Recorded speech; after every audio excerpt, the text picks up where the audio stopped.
In 1883, Francis Galton, a cousin of Charles Darwin, coined the term eugenics for a new scientific method for improving humanity.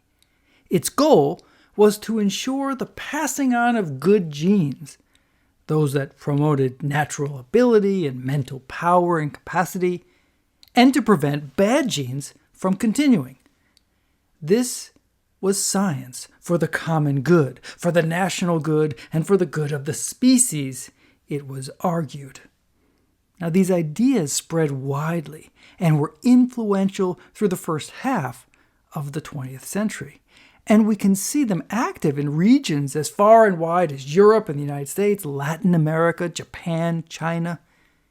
Now, let us note at the outset that these so-called scientific ideas for improving the condition of humanity, they can't be separated from the then concurrent idea of social Darwinism, which was not the scientific ideas expressed by Charles Darwin, but a popular corruption of them that posited a competition between nations and races and argued that some were more evolved than others.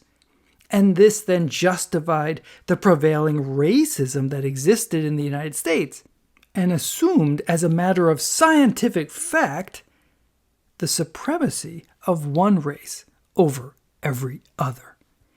Now we can see this at work in the American fears over immigration in the late 19th century and early 20th century, with 26 million immigrants arriving between 1882 and 1924. And this wave was accompanied by a rhetoric of decline in the health of the national body and a concern to purge defects and prevent diluting racial purity with weaker genetic stock. As you can see, this rhetoric was explicitly racist, restricting and in some cases prohibiting non-white immigration. These ideas were influenced by the gospel of eugenics, which was used to justify racial hierarchy and to explain why some people succeeded and others lagged behind, why some were rich and others poor. It was all a matter of choosing good genes through careful breeding and preventing degeneracy, by which they meant racial degeneracy, which would undermine the health of the nation and lead to political and moral decline. That was the logic of the rhetoric. The message was heralded from the top. For example, President Theodore Roosevelt, who was in office from 1901 to 1909, he worried about the problem of race suicide that could undermine the Anglo-Saxon American stock. He had no concern about African American, Indigenous American, Mexican American, Asian American. All were inconsequential, since for him that was a matter of racial purity. Now note the image here on this screen, how it reflects these racial views. This statue stood in front of the Museum of Natural History in New York City from 1940 until January 2022, when it was finally and thankfully removed. Thus, we see that eugenics is, on the one hand, inescapably tied to racist ideas, but it was equally connected to ableist ones. In this, disability received the same status as an impurity that would dilute the good stock, and so it must be separated or eliminated for the common good in this eugenicist rationality. So how was this to be done? Well, first, there was the restrictive immigration policies, and related to this, there was vigorous inspection of immigrants to ban people with disabilities from entering under the mistaken rationale that disabled immigrants would become burdens to the state because they could not work. Thus, disability would exclude them regardless of their talents or potential. disability was sufficient to exclude because of the prevailing bias that people with disabilities were incapable of taking care of themselves, and because of the eugenic ideas dominating the culture. This was presented as science and good social policy, and part of what contemporary historian Edwin Black has called a war against the weak.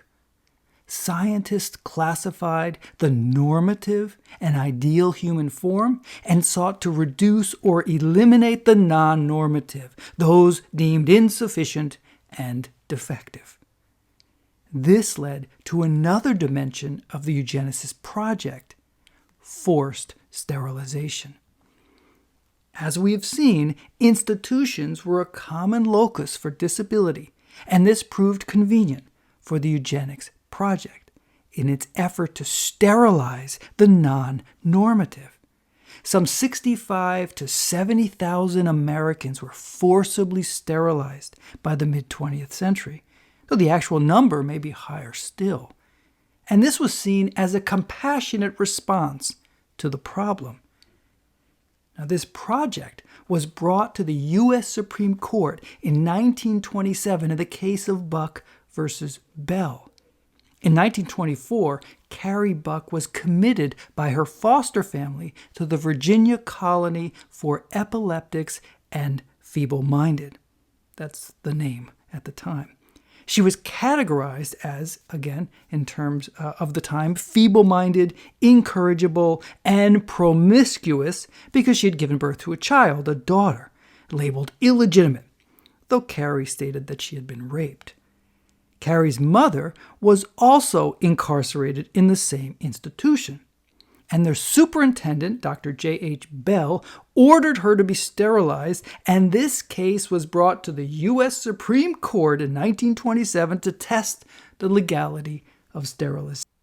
Supreme Court Justice Oliver Wendell Holmes expressed the rationale of the court, writing, "We've seen more than once that the public welfare may call upon the best citizens for their lives. It would be strange if it could not call upon those who already sap the strength of the state for these lesser sacrifices, in order to prevent our being swamped with incompetence. It is better for all the world if, instead of waiting to execute degenerate offspring for crime or to let them starve for their imbecility, society can prevent those who are manifestly unfit from continuing their kind." Holmes added that 3 generations of imbeciles are enough, and sterilization by medical experts was, the Supreme Court ruled, constitutional.